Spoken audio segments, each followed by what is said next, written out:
Hello everyone, it's the weekend. Welcome to United Insurance's Line and Length. It's the cricket program where we look at the sport not just in the region but internationally as well. I'm Barry Wilkinson. Hello to all of our friends on Sportsmax and Scene TV. With me again is Andrew Seeley, and over the last week we've seen the changing of the guards. The West Indies captaincy for the Test format has changed. Dinesh Ramdin is a new man. On today's program we get the thoughts of Daren Ganga, who is going to join us from Delhi in India.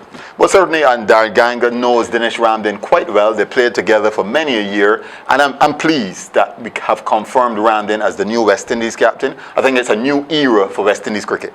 We've also heard of the 20-man squad that has been, unofficially announced up to this stage with the West Indies Test team getting ready to play against New Zealand. No surprise, Dwayne Bravo, he said on this program, live and exclusive, that went viral, that he wants to get back in the Test team. He said it, being done. Well, certainly, it probably means that if you want to get in the West Indies team, you need to get on Line and Length, because Kemar Roach is back as well. That's right, he is also back. He's also back. What's interesting, Barry, is that they've chosen a squad, I think, based on performance in the regional four-day tournament. Those players who have done well have got into that team. Sulman Ben, Ashley Nurse, Jermaine Blackwood, Ken Roy Peters. These are the outstanding performers from the regional four-day. So we're going to look at that a bit later on in the program, and also our usual look, an eye on the IPL, which of course has taken a little break, will resume tomorrow, Sunday. This is United Insurance's Line and Length. When we come back, we head to Delhi, India, and have a face-to-face talk with Daren Ganga.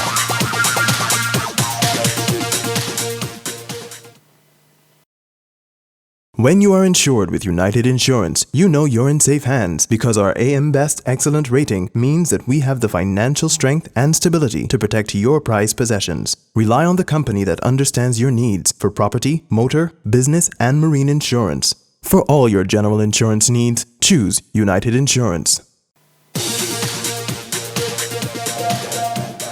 So welcome back to United Insurance's Line and Length. As promised, let's go now to Delhi in India and speak to Daren Ganga, of course, the former Trinidad and Tobago and West Indies opener, doing a great job there as commentator. Daren, it's so good to see you. You are in Delhi, but you have a couple of days off. Of course, we're waiting for the Indian elections to be over with in terms of the announcements. And how has it been so far for the IPL down there in India?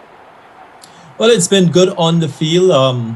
The quality of cricket is always high, and every single year you see an improvement and a marked difference in terms of the quality of cricket. Having said that, I think off the field it's been a lot, less active, because the IPL organizers moved from the UAE and came to India, and obviously it's an election season here in India, so things have been on the down low. A lot of emphasis on security and more on the action in the middle. So I've enjoyed it thoroughly so far. You say action, so I want to get back to the IPL and talk about action in the West Indies. Over the last week, we've seen so many things happen. I'll start first of all with the new captain of the Test team of the West Indies, in your fellow countryman Dinesh Ramdin. First things first, about 7-8 months ago, we had you on the program. You said you might have been thinking or tinkering with going to Ramnaresh Sarwan. They've chosen Dinesh Ramdin. Have they made the right choice in your opinion? Well, only time will tell if it is the right choice. Dinesh Ramdin, obviously, I think it's a big opportunity for him. I can't say at this point in time if it is the right decision, but what I could say is the West Indian selectors, they're very bold in terms of their decision to appoint him as captain. I also think that, he's a promising captain. He's somebody who has had leadership experience, and that is from the junior West Indian levels. He's led the West Indies under-19 team. He's also led the West Indies A team, and he's led the international side in a couple of matches as well. So he's had a fair amount of experience as captain. He's also the captain of the Trinidad and Tobago cricket team, and he's been my deputy for quite a while. And from having that first-hand experience, I can tell you that he's sound tactically. He's confident about his knowledge of the game of cricket. I think his skill in terms of his decision-making, when it comes to selection, when it comes to charting a way forward, and when it comes to meshing, the various talents that we have in the West Indies together to build a formidable unit, I think that is where he will find his most challenge. Why do you say it was a bold move by the selectors?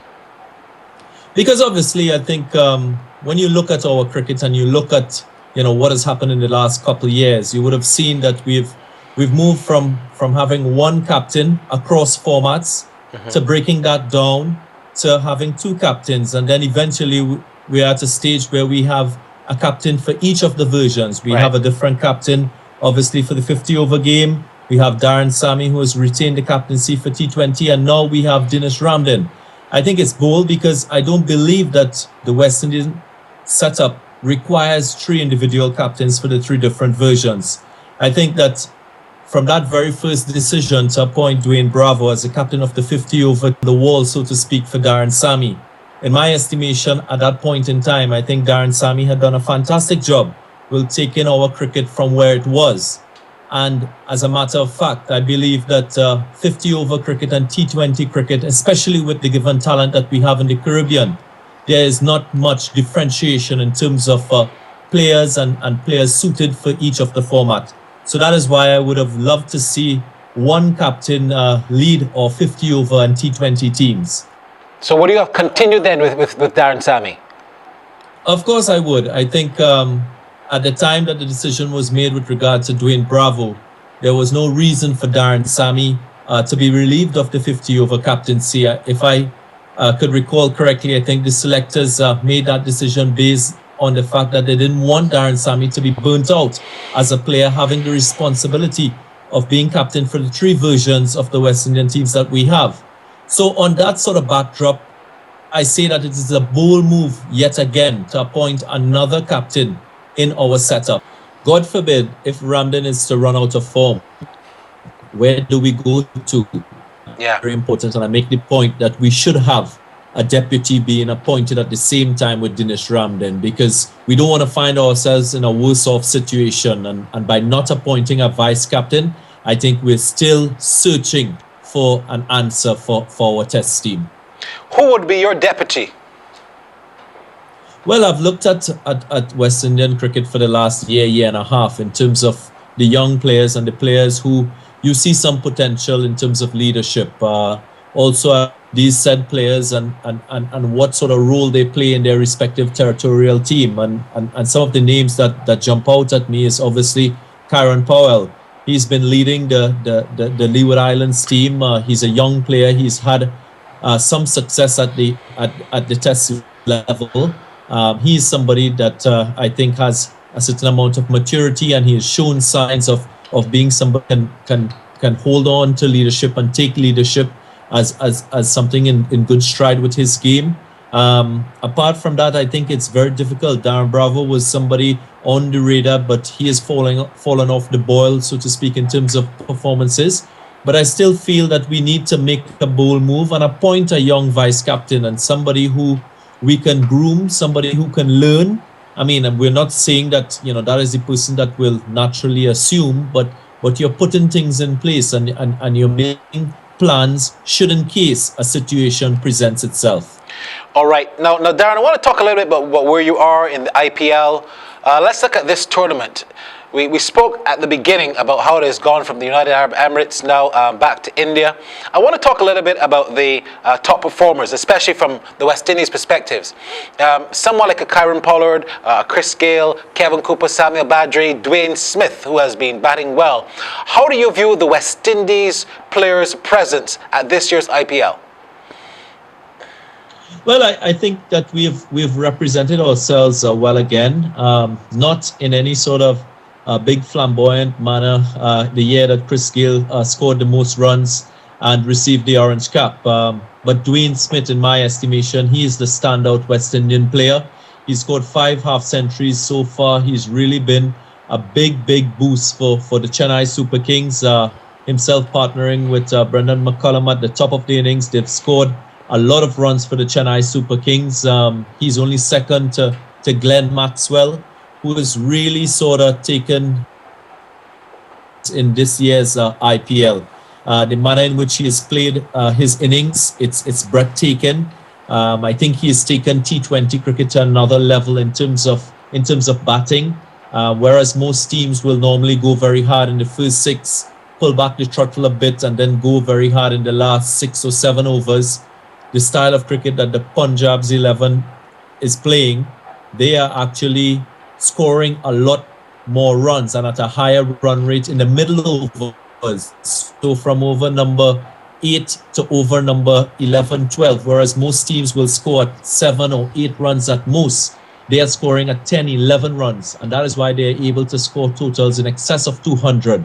And that is just because of the success that Glenn Maxwell and David Miller has had for the Kings 11 Punjab. But getting back to your point, I still feel that some of our West Indian players, they've been very limited in terms of opportunity. Samuel Badri is now getting an opportunity. Kevin Cooper now getting an opportunity. We saw him in this game recently against the Delhi Daredevils, getting a chance to bat high and making an impact. Chris Gale, he had injuries and he's just playing in the latter part of the tournament. Jason Holder hasn't played. Darren Sammy has played and he's not in the team. So I still think that we can probably do more. But really and truly, Dwayne Smith is really the standout West Indian player. All right, well, Daren, look, I want to thank you so much for joining us on United Insurance's Line and Length. We will check in with you in a couple of weeks' time. There is a break in the IPL, and enjoy your short break before we move on to the next game on Sunday. Thank you, Barry. Thanks for having me.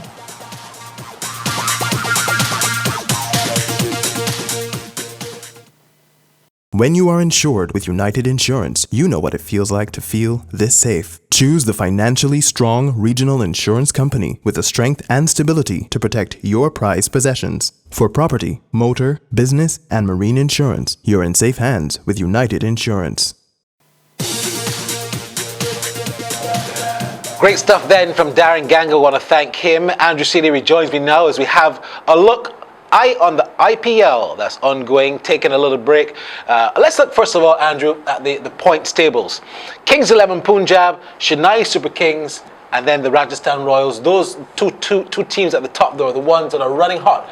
You look at how the Kings 11 have played from the first game against Chennai. They signaled their intentions quite early. Well, certainly, if we look at those two teams, I think what is the significant point is that they have perhaps the 4 best batsmen in the IPL in 2014. And the Chennai Super Kings, our own Dwayne Smith and Brendan McCullum, both at the top.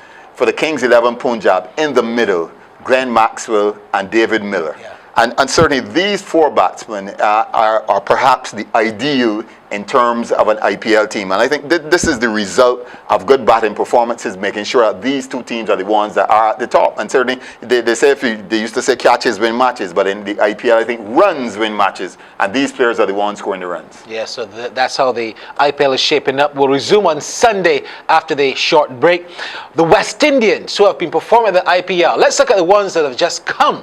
Lendl Simmons playing for the Mumbai Indians. He has been so refreshing. The Mumbai Indians have lacked that impetus at the top. And Lendl Simmons has created that great impression. Half century already. A good score to start with. Your thoughts on Lendl Simmons? Well, certainly, I suppose some would have suggested it was a surprise call by the Mumbai Indians. Maybe a desperate call. But desperate men do desperate things. And it worked because certainly Lendl Simmons has looked very, very good. He's looked, in fact, as if he belonged in the IPL. And it's refreshing because Simmons tends to be in regional cricket, and even for the West Indies, a hot and cold player. But he's gone to Mumbai, he's batted well, he's bowled, and his fielding has been outstanding. And Mumbai struggles, though they continue. It's refreshing to see Simmons in there.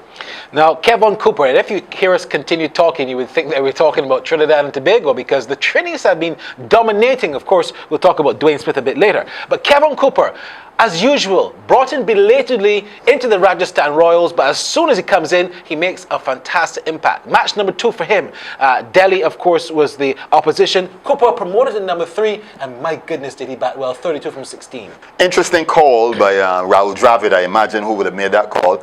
Kevin Cooper, 32 and 16 balls, a strike rate of 200, unbelievably. And I think if anyone had been watching the game and saw Kevin Cooper coming out, they would have wondered if the Royals were about 60 for 6. Yeah. With Cooper coming out. But I again continue to say, why can't Kevin Cooper get a look in to West Indies T20 cricket. We have Andre Russell, we have all these players that we've been talking about, but Kevon Cooper has been outstanding for Trinidad and Tobago on the Indian subcontinent for about 4 years, and also at the IPL. And I believe that it's time for Kevon Cooper. That's my call, Kevon Cooper for the West Indies team. What's your call, Barry? Super Cooper, that's what they call him.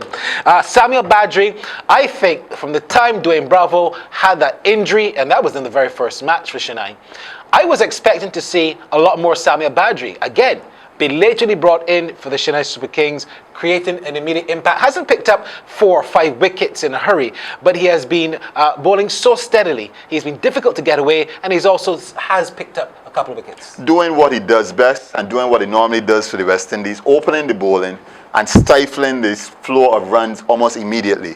I think one of the issues with the IPL, obviously, only 4 international players can play in any one game. And I think what we've been seeing is the officials of some of the teams not being sure of the performance capability of some of the West Indian players. They don't have a lot of information on them, because remember, Badri would only have played in a handful of matches for the West Indies, and he would not have played anywhere else except for Trinidad. And I think this might be one of the issues why we're not seeing Samuel Badri, why we have not seen Krishmar Santoki at all. And this, I think this is some of the issues, that the lack of knowledge by the coaches responsible for some of the teams. All right, now Dwayne Smith, he's at number 2 in the leading runs, 5 half centuries. We heard Daren Ganga speak about how well he's been batting. You can't really say anything bad about Dwayne Smith this year. He has been in really good form, and he's been consistent, which is what many people wanted to see in his career for such a long time. It has taken some time, because we go back to when Smith made his debut for the West Indies against South Africa, in South Africa, and that fantastic century. And we thought that this was the beginning of Dwayne Smith's long career in international cricket. It has taken some time. He's cemented his place at the top of the West Indies T20 team. Some also feel he should be at the top in the 50-over team as well. But certainly, having been the champion for the Mumbai Indians in 2013, he now clearly is the champion for the Chennai Super Kings, and one of the 2 teams definitely headed for the finals of IPL 2014. Consistent performances. And what he and Brendan McCullum have done is that they have indicated to opposition that you don't only score quickly in the first 6 overs, you score quickly throughout. That's right. Now, still on the ride. He's dropped a little bit in the wicket-taking standings, but he's at number 4. Still has about, 14 wickets or so. And he's been keeping it tight. 4 for 22. When I say 4, I mean overs. 4 overs for 22, 4 overs for 18. His worst bowling figures, in fact, Barry, were 4 overs for 36. In fact, the last game he played, 4 overs for 36. But, of course, that's an illusion along the line. So Narayan still keeping it good. Kumar is the leading wicket taker for the meantime. Chris Gayle continues to struggle. I keep saying the injury that he had picked up in India seems to be still affecting him. We heard Ian Bishop a couple of weeks ago saying that he has, I think he said a trapped nerve might have been the phrase or the ailment. But he also injured his shoulder, and that hampered him from continuing one of the matches, and many thought that was going to be the end of it for his IPL season. That was not to be. He came out, he played in the very next game, but only made about 20 odd, but did not and does not look like Chris Gayle to me of old. The word that we have got, though, Barry, is that would have been Gale's last game in the IPL. Yeah. I suspect he's probably indicated to the powers that be that with the first test match at home in Jamaica against New Zealand in June, and all the plans being made, and us suspecting that maybe it may be Chris Gale's last test match, if not his last test series. He said, I'm going home to Jamaica to get ready for New Zealand. So hopefully he will be in the Caribbean, in fact in Barbados on June 1st when the West Indies squad is here for their training. Unless, of course, RCB are in the finals of the IPL. And they call him back. That is as likely as Solange and Jay-Z giving each other a kiss. Oh. Now, Yuvraj Singh, innings of the week. Oh, definitely. He had back-to-back almost identical innings, one which they still ended up losing, but the other was certainly very powerful. Oh, and Yuvraj Singh is the type of player, well, Mahendra Singh Dhoni believes in him and he's stuck with him, but the pundits have been calling for the head of Yuvraj Singh from the time he returned from his ailment. They have said he's not the same player, we need to get rid of him, he's blocking the ball, he's doing everything wrong. And when they played in the final of the World T20, he struggled against Sri Lanka, and they've been calling for his head, but Yuvraj Singh is back. He's back, but for how long? Well, we don't He's know. been one of the best T20 players that India has ever produced. There's no question about that. His record speaks to his consistency in T20 cricket. But he has been inconsistent in the last 6 to 7 months. But make no mistake about it, those last 2 innings we saw Yuvraj Singh were out of this world, breathtaking. I don't think Glenn Maxwell, who was in the form of his life, could have played even better. So those are our picks for how the week has gone in the IPL. And we certainly look forward to how the final session of the IPL is going to go. Resumes on Sunday after the break, elections, winner being announced and what have you, and the IPL is going to resume. We'll resume in just about 30 seconds when we come back, a look at how things are shaping up in the region.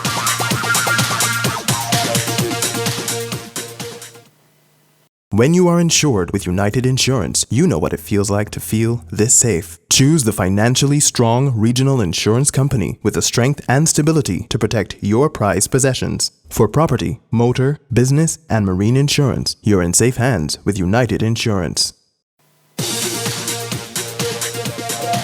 We're back for the final time for this episode of United Insurance's Line and Length. Of course, we spoke about the West Indies captaincy earlier and alluded to the fact that Dinesh Ramdin is a new man in the test as captain. Now, the Trinidad Guardian released a 20-man squad earlier, a very credible newspaper. We have no reason to disbelieve what they said. Up to this stage, we haven't seen an official release. But a look at that 20-man squad that was put out by the Guardian. Do you see any surprises there in that squad? Not really, but I think the squad is based on the history of recent performances by the West Indies team, and then also the regional performances in the 4-day competition. I think obviously Darren Sammy has retired from Test cricket, so we are carrying actually only one all-rounder, I would have to say, and that's Dwayne Bravo, who is back now, who will obviously, I would imagine, start and bat at number 6.